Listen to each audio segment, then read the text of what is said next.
Welcome to video number 49, everybody. I hope everybody's had a great month since I saw you last. Really quickly, anybody go see the new Taylor Swift movie yet? Oh my God, I went last night. Swifties are no joke. The screaming and the singing was out of control until finally about halfway through the movie, these teenage girls in front of me, they turned around and, they finally asked me to stop. Don't forget to tell everyone about your dancing last night. That was only during Shake It Off, and I didn't want to dance, but you try controlling all of this. Hey guys, so a few quick things before we get into today's video. The first off, I was at the NARBC show in Tinley last weekend. It is awesome. It's definitely my most favorite show. I always say if you're going to attend one big show a year, make it the October Tinley show. So many of you guys came up to me just to say hi and tell me you enjoy the videos, and that makes my day. I love it. I love talking to you guys about snakes. I saw some incredible animals there. So again, thanks so much for coming up to me. As far as sales, I think that's what we all care about. Are people selling animals right now? What's going on in the market? Really what I saw was that overall, I think it's like any other big show out there. I mean, I saw some people selling more animals than others. Saw a lot of people walking around with animals, I can tell you that for sure. As far as ball pythons, yeah, definitely a lot of animals out there. I think the guys who were most successful probably just came down on the price a little bit. But here, the bottom line is animals are definitely moving, just probably at a slower rate and probably at lower numbers. One guy I want to talk about, for example, is Chad Holker from Holker's Herps. I've known Chad for a long time. And he just really stands out to me because super nice guy. You approach his table, he's just super friendly. And I know for a fact Chad moved like 45 ball pythons at that show. Did he sell them for as much as he did last year? Probably not. I'm sure he came down on his numbers. But the reality is that, you got some great animals out there. You got a great personality and you really market yourself. It's no different than any other business. I know Chad moved a lot of animals. So congrats to Chad and congrats to all you guys out there who moved a lot of animals at Tinley this past weekend, because I know a lot of you did. As far as like cool animals at the show, there were amazing animals there. Some animals I had never seen before. Two standouts to me, and believe it or not, they're standouts even though they're not boas or pythons, which is what we all gravitate towards. Was Ryan and Erica McVeigh of VivTech Products. Just great people, super knowledgeable people, and I love VivTech Products. They make some amazing bulbs, especially you guys have lizards out there. But they had two animals that just like really blew me away. Two animals I definitely can see myself jumping into the project. The first was an exanthic rhino rat snake. This sucker was blue. I'm going to put a picture of it for you guys. So from what I understand, they're born normally the normal colors, like that gray color that babies are born. It takes about 3 years to go to extreme blue. There are others that exist out there. I believe Ryan mentioned to me that in Poland there are 2.2. He's just captive bred and born. But again, I know we love arboreals. We love blue-green tree pythons. This animal was as blue, if not more blue, than any green tree python I'd ever seen. So exanthic rhino rat snake really caught my attention. And the other really cool animal, again, owned by Ryan and Erica, was this blue-eyed leucistic garter snake. We all grew up, if you grew up in the United States, especially the eastern part of the United States, we all grew up with, seeing garter snakes in the wild. So those animals are near and dear to me. And to see a blue-eyed, just pure white leucistic garter snake, eastern garter snake, really blew me away.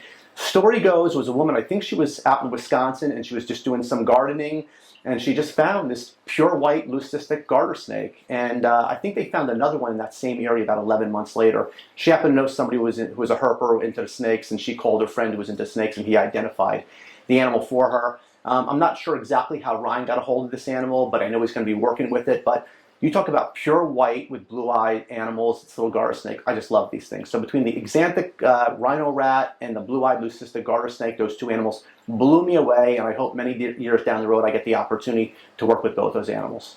Also wanted to mention to you guys some cool breeding stuff going on over here at my place. The first is I hatched out 5 silver Savu pythons so far this year. Hopefully you can get a good shot of that little baby. But here's the cool part of the story. The female was a visual silver, right, which is exanthic, right? So she was a visual silver. The male was a het silver. I got 5 eggs and I got 5 visual silvers. So that's the best I've ever got. That's the most silvers I've ever hatched in a clutch. So I'm super pumped about that. These animals are going to be sexed shortly. I'm establishing them right now, and these are going to be posted on Morph Market. The second cool thing I have going right now is my Sanzinia. I found some sperm plugs in one of my male's enclosures, my green Sanzinia, and I threw them in with one of my females instantly, and they automatically locked up. I'm cooling those animals right now. I'm trying to get them down as cold as I possibly can. It's getting nice and chilly here on the East Coast.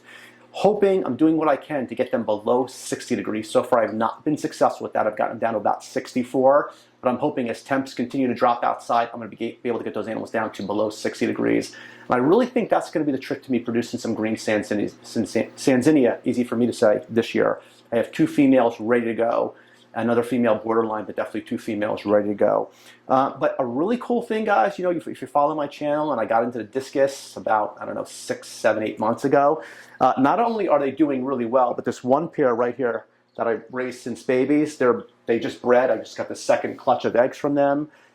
So look, here's what's happening. I'm not separating them. I'm not taking them out of the tank and setting up another tank for them.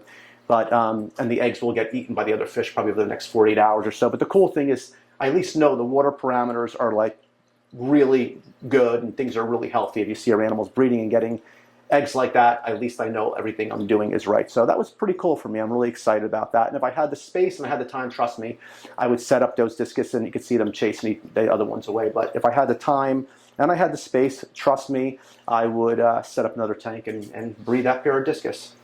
And you know, as far as what we're going to do in today's video, I thought it'd be really cool if I just showed you guys how I feed my collection. Before going to Tinley, before I go away anywhere, I'd always skip my animals as far as feeding the week prior because I don't want to come home to a bunch of cages filled, you know, just all messed up with defecation everywhere. So I decided not to feed them, which meant that I had to feed about, I'd say about half my collection the other night. I just thought it'd be really cool. I think you guys find it really interesting to see how I feed my animals. And especially my Savu pythons, they're really savage. So I thought it'd be a fun video. I think you guys will find it really interesting. I think I fed about 35, 36 animals. Most of them are arboreals, one of my green Sanzinia, a couple of diamond pythons. And I think I fed about, like I said, 35, 36 animals in under 10 minutes. So my stuff is on point when it comes to feeding at night. They are savage. All sweet animals, especially my Savu pythons. But as I allude to later in the video, my animals at nighttime, when there's food in the room, they will light you up. So anyway, I hope you guys enjoy this video. It is almost 10 o'clock and past my bedtime, but I want to show you guys how I feed my collection really quickly. I defrosted about 35, 36 animals here. I got about 100 animals roughly. I could probably feed 36 animals in my collection in about, I don't know, less than 10 minutes easily. But yeah, what are we going to feed? A bunch of diamond pythons, some Sanzinia. We're going to feed a bunch of ball pythons, all my arboreals. And last but not least, we're going to feed the Savu pythons, and those, I gotta wear a glove, make fun of me all you want, but they're savage feeders. We're gonna save those till last. How do I defrost my animals? First off, we have some large rats, we got some small rats, weaned rats, medium rats, rat pups, more weaned rats, and a couple small rats. What I do in the morning, guys, when I know I'm gonna feed, I'll take out all my frozen thawed that I want to defrost. I'll stick it in one of my incubators and I'll put it in there for like 83, 84 degrees. I'll leave it like that all day so it's nice and warm and all defrosted by the time I get home. When I'm feeding my babies, my baby basins and baby chondros, when I need to add a little bit of heat, I just use one of these lights here and I just attach it. I put a 100-watt bulb in here, a dome light, and that'll warm up my prey and get it nice and hot. But we're not going to feed any babies today. So let's start off by feeding some of the larger animals in the other room. And you guys can follow me in there. So let's grab a couple large rats. Let's grab, let me think about what I need. I need 3 mediums and 2 large. Let's go feed some animals in the other room. Handy tongs. And my wife is a trooper, guys, because the only thing she hates worse than watching me feed snakes is watching me hold rats, right, honey? Yeah. Actually, I have my wireless mic thing on. They may not be able to hear you. All right. So, you can just stand over there. This is my big jungle carpet. She's from Michael Beach. She gave me 20 good eggs this year. As you guys see, she's a savage feeder, and she gets jumbo rats. She'll come right out, and boom, you guys will see. She'll eat really quickly. Throw her back in, and she's a crazy feeder. This is a reduced pattern female diamond. And the lights are off, guys, so you may not be able to see as well, but that's why I'm going to get these great feeding responses. Take that. Boom. And then we're going to come down here to, this is a 75% diamond python. And boom. And this is a pure male jungle. It actually bred to that girl this year. He's really pretty. And you guys can see this stuff never refuses. And let's give him the large rat. That's not what I wanted to happen. Hold on. I think it might be a bad idea to put my hand in there right now. Here you go, boy. All right. Just have your tools handy. And I'm going to feed only one of my green Sanzinia tonight, one of the females that I'm trying to get up to size for next year. Ooh. And she usually grabs right away. The other pair I'm actually just started cycling. Here we go. Come on, baby. Come on. Want to eat? And boom. Did you see that, babe? Did you get that in there again? Okay. It's a little dark. But... Okay. I know everything's a little dark. All right. Let's meet you guys back in the other room. We're going to feed all the arboreals and ball pythons, and then Savu's last. All right. Let's feed some ball pythons. There's only 4 of those. Sometimes they grab it right away, and sometimes I wind up just leaving it in there with them. Let's say, this girl ready to eat. It's a candy pinto pied.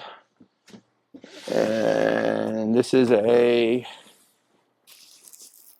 pied exanthic, het exanthic. It's the Marcus Jane exanthic. Here you go. Come on. No, she'll do that sometimes. She'll just she'll just pop her head like that and not eat. So I'll just leave the rat in there with her, and it will be gone. Same thing over here. This is it's a really pretty. He's a pinto pied exanthic MJ. Exanthic. Come on, baby. There you go. And then we're going to do, this girl doesn't always take, again, I wind up leaving it in there with her, but she'll always eat. Let's see, you want to eat, baby? Nope, and that's what she'll do. I'll leave it like that. It will be gone. Now let's feed some arboreals, and we'll start out, I want to stand over there, babe, on that side, so you guys can see me good. This is all chondros first. I know it's tough to see, guys, but it is dark. And it's dark, but that's why they're feeding so well too, because we want to keep it nice and dark. Here you go, baby. That's a maniquare. And there you go.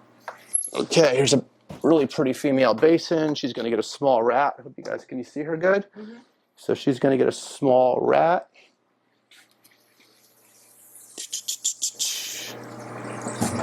Okay. I know it'd be great on camera, but I really don't want to get nailed by one of my basins on camera, although it'd be great for views. Come on, baby. There you go. All right. And these are 2021 male basins. And these guys get, let me think about this, rat pups.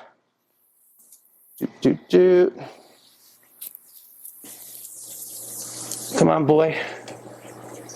There you go. Come on. Sometimes you guys know the drill, just shake it like that so they grab and rat. My stuff's not as heated as it usually is because I had it sitting out because I wanted to show it to you guys on camera, but this boy, as you can see, is ready to eat. Okay. And here you go. Oh, here you go. Come on, boy. There you go. And this is a almost 4-year-old chondro. And she is a savage girl. And as you guys can see, she is ready to eat. There you go, baby. Got to be careful because my hand is 98, 99 degrees in that area, and the rat is probably cooler than that. So the object is to get him to grab the rodent and not my hand. Although, like I said, I know you guys would enjoy that. And it would be funny for me for about 5 seconds. There you go. Another chondro. These are all maniquaries. These are all 3 to 4-year-old maniquaries. You can see everybody is just ready to eat. Here you go, baby. Here. Female. Everybody's in their S position. You can see everybody's off their perches right now, just waiting for me. There's another maniquare. And let's do this. This is another female. That guy's done up there. These are all either 1.5-year-old maniquaries or 3 to 4-year-old manicories I'm feeding right now. So rat pups. There you go. Come on. There you go. Another chondro. It's a really pretty animal, actually produced by my friend David Brahms. And here you go, boy. Dude. And we're moving right along. And we're going to do these arboreals, and then we're going to jump into the Savus, which always give me scare the hell out of me, to be honest with you. Okay, off the ground, off the ground. That's why I don't like substrate. Sometimes it sticks to the rodent. So I do what I can to prevent that. Another manicory. And we're moving right along. You can see everybody. You go, baby. Boom. Done. Let's feed a big emerald now. It's a big female northern emerald. And we want to watch our hands of her. And I'm going to give her a medium rat. Here you go, baby. There you go, baby. Come on, girl.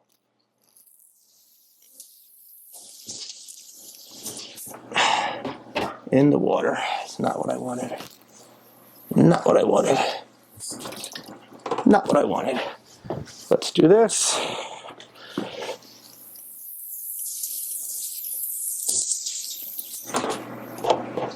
She's a great feeder, but honestly, guys, the problem is this stuff is not as, I'm going to come back to her. Stuff is not as warm as I normally feed it, as I mentioned, because I left it out. Let's do this chondro next. Can you see that? Yeah. Okay. All right, come on, baby. There we go. Do this pretty basin. She's going to get a small rat. Here you go, baby. I know this kind of looks big for this animal, but she's actually pretty big when she's not perched. Okay, there you go. You know what I'll do, guys? Sometimes if they drop a rodent or if they're eating on the bottom of the cage in the substrate, I'll take a little piece of paper like this and just stick it right underneath her so no substrate sticks to the rodent. My neurotic, probably just a little bit. Another chondro. Let's give her, I'm running out of food items here. Let's give her this weaned rat. Done. We're almost there. Let's do this emerald now. The other one did not cooperate, but hopefully this girl will. You'll see her right there. We'll give her a medium rat. Come on, baby. And if they're not grabbing it, it's only because, oh, there she goes. As I mentioned, everything is just slightly room temperature. And she's eating it on the substrate, so what I'm going to do is just take it, piece of paper like that, just corrugated paper. Now we got this big 20-year-old RFAC female in here. And I'm going to give her a medium rat. Jumbo mice, guys, I like to feed the chondros as opposed to rats, but she's just too big. It does nothing for her. There you go, baby. Boom, it's like nothing for her. All right, 2 more chondros, and then we're going to start feeding some Savus. So here's a rat pup for this one. There you go. A rat pup for this one. Actually, you know what? Yeah, I'll give this one a rat pup too. I know you guys probably can't see. I'm sorry, but boom. All right, we're going to come back in 2 seconds. We're going to feed some Savu pythons. Let's feed some Savu pythons. Okay, first thing about Savus is they're super handleable. As I show you guys all the time, I can pick them out, take them out, no problem. At night, though, when they're going to eat, they are savage. Hence, the glove and the hook. So I feel like you ever see that Terry Phillips video when he's feeding all like the cobras and stuff over at Reptile Gardens. This is literally how I do with Savus, because as soon as I open up the drawers, as you see, they will light you up at night. So let's do this. This is one of the females. Actually, of course, she's not as bad. There she is. Hey, sweetheart. And we're going to give her. And of course, she just got some pork bark in her mouth. So we'll give her, she's got a small rat. You know what I do with these guys? Because as you can see, they're covered with bedding. I'll literally take the hide box, dump it upside down like that, and stick them in the hide box. And they'll eat the rodent like that. In the morning, I'll just take them out of the hide box and flip it. But I know by doing that, they can't swallow anything. As you can see, she is ready to eat. That's what they always do. They strike like that. Here you go. I learned from opening the containers with my bare hand when I'm feeding, and they're just out looking to nail me. So that's why I use the gloves and I use the hook, because I am not looking to be a hero. Same thing, we use the hook. You can see she's one of my silver girls. She's ready to go. Boom. They're not being too bad tonight, of course, because I talked them up a lot, so they're not being too bad. Throw her in there like that. Eat like that, and throw her in there. Last female. You can see she's ready to go. Thanks for not making a fool of me, sweetheart. I love that about her. All right, come on. There you go. Boom. So that was 4 females. Let's feed a couple of the males. 2 are in shed. So I didn't even bother to frost in. Throw her like that. She's in her box. And now let's feed 2 of the males. Hold on.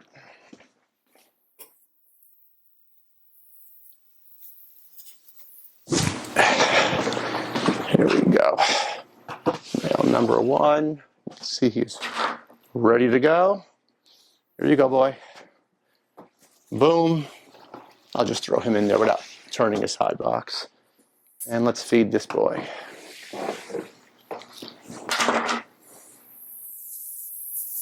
There you go, right at me. Boom. Done. Stick him in there. And I want to get back to that emerald, guys, the one that I couldn't get it to eat ago. If you want to come down, we'll come down to this bottom cage you could shoot. I warmed up that rat that dropped in the water a little bit. Here it is. So, where are you, baby? Here you are. Okay, come on. Come on. Boom. And that's how you feed, I don't know, 35, 36 snakes in, I think that was under 10 minutes. So I hope you guys enjoyed that. Hey, so I hope you guys enjoyed that video. This is actually the green Sanzinia I fed in that video. She took a medium rat. She's really pretty, don't get me wrong, but I think she's the least pretty of all my Sanzinia. What do I base that on? Well, she has the least amount of white, and her shade of green is more like an olivey green compared to my other 2. One's almost like a lime green, the other one's a darker green. But as you can see, she's got good size on her. She's just over 3 years old, so I think she needs to get to like 4 to 4.5 years before I breed her. But she's a great feeder, a sweet snake, and she'll definitely be ready to go for me in the near future. Anyway, it was great seeing you guys and hanging with you guys as always. I hope to see you guys in the very near future, in the next couple weeks. Hope everybody's having an amazing breeding season out there. And as always, don't forget to support US Ark. They need our help more than ever. Trust me, just because things appear to be a little bit quiet right now, they definitely need our help and support as always. So again, thanks for watching my video, and I will see you guys all very soon. Who has the best YouTube channel? Me